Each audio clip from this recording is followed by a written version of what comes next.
So you want to find a way to relax. How many times have you heard doctors supposedly say, why don't you go out and play 18 holes of golf and relax? What a laugh. I've never seen anybody do that. They go out there full of tension and anxiety, struggling, water on the left, out of bounds on the right.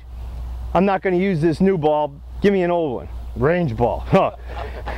The point is, that's what causes all this anxiety, is you trying to hit the ball too hard. Once again, you can swing the club only as fast as you can find the ball with the center of the club. If you can't do that, back off. A golf club striking a ball at 100 miles an hour, hitting the ball on the toe, the top, the bottom, or the heel, will not hit a ball as far as a club swung 50 miles an hour and hitting it in the center of the club. Your energy and your effort is wasted without solid contact. And you're not going to get that when you lock yourselves up trying to force this implement of destruction on that little old ball. So, use extra club. Use extra club. There you go. Whatever can get you into the mindset of swinging the club. And this is why, for most people, I try to eliminate thoughts. I heard one time that concentration is the art of clearing one's mind, not filling it up. When you have too many things to think about, you're burning up in smoke. And you think about a golf swing, and this guy says, well, what are you trying to do in your swing? Well, I'm trying to keep my arms straight, bend my knees, keep my head down, swing the club back slowly, then cock my wrist. It's like, by the time we got done, it's like, you thinking of all of that in a second and a half? You're like a centipede trying to figure out which leg to move first. Impossible. To analyze is to paralyze. Well, exactly. Exactly. So what you want to do is think of a swing as a whole swing. Swing the club back, through, and around, and I'll guarantee you will stand a better chance. I try to work hard on every student I have to get them to finish their swing. Not that I want them to look pretty about it, and that's a nice offshoot of it, but the point is, if they keep the swing moving through, they have less chance to disturb the flow of activity of this golf swing, and that club has a better chance to strike the ball the way they want it to go. So with that, anybody got any questions?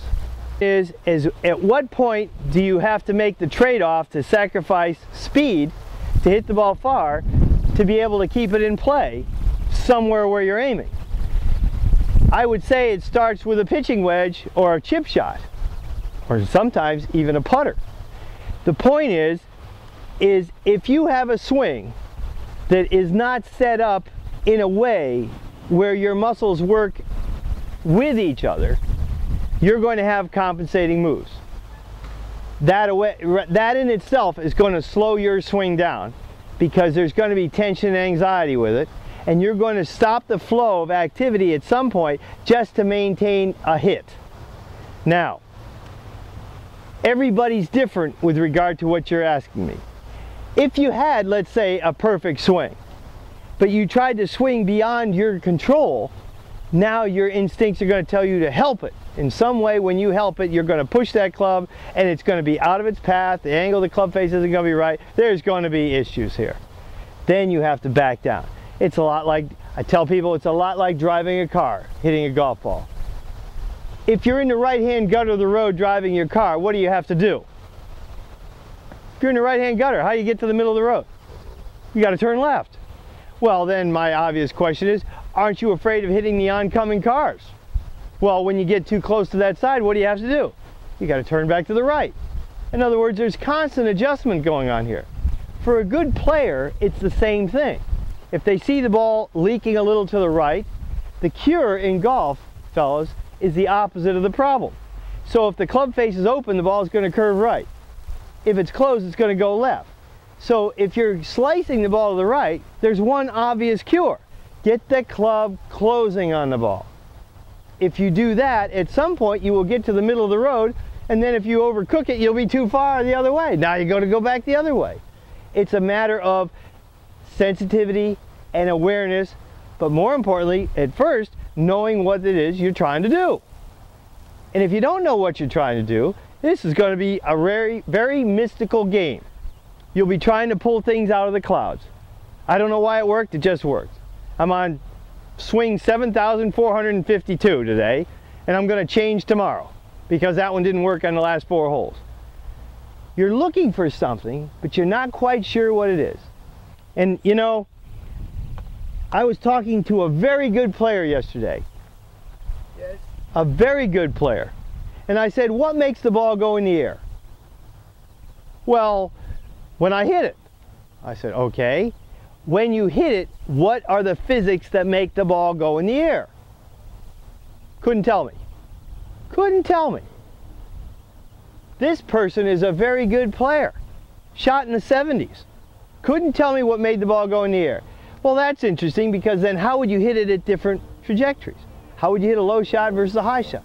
What happens when your ball is going too low? How would you cure it to make it go higher? If you don't know that, I don't know. I tee it higher and then I go too high. If I tee it lower, I go too low. It's like, you can't wait for the tee to solve your problem. It isn't going to do it. It's how your club meets the ball. What makes the ball go in the air, fellas, is this ball has to be spinning backwards. Backspin makes the ball go in the air. And if there were no dimples on this ball, it probably wouldn't. If you look at a golf ball, there are some dimples that are very small, some that are bigger. Not every ball in there has the same dimple pattern. If you look at this pattern, it's actually in pyramids. They actually call a name for that. It's called a dodecahedron design. Certain balls spin more, other balls spin less. If you're a high ball hitter, you'd want a low trajectory, less spin ball. If you're a low ball hitter, you'd want one with more spin. Huh? In what lake do you find that one? You find those in all the lakes out here. The point is, for this ball to go in the air, it has to have backspin. If you come in too high and hit the top of the ball with the bottom of the club, you know you're not going to have backspin on it. It's going to have overspin. Could have made a great swing, but if you're an inch too high, guess what? It's rolling along the ground. Now you're lawn bowling again. The only way this ball goes in the air is backspin. Manufacturers spend a lot of time and money designing golf clubs with loft on them. This is supposed to help you, although some of you probably don't believe it. It's supposed to help you. If a ball was on a tee and you swung this club through that ball, when this club hits the ball, it creates backspin. You don't have to try to lift it in the air. The angle of loft does that because it creates backspin on the ball.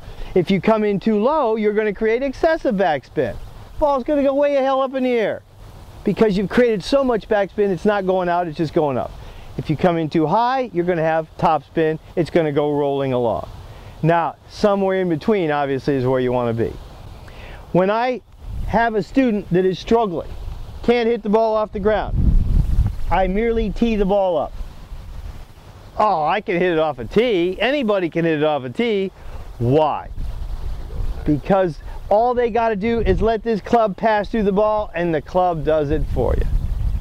But there's a switch that flips in everybody's brain the minute the ball goes out on the ground. Oh my God, I got to do something here now. No, you don't. You just merely have to swing through it at the level that the ball's on. The angle of loft will do its thing. It will create the backspin. But if you push the club here, it bottoms out in midair and comes up and hits the top of the ball with the bottom of the club. Guess what? It's still rolling. You have to lead the club through the ball.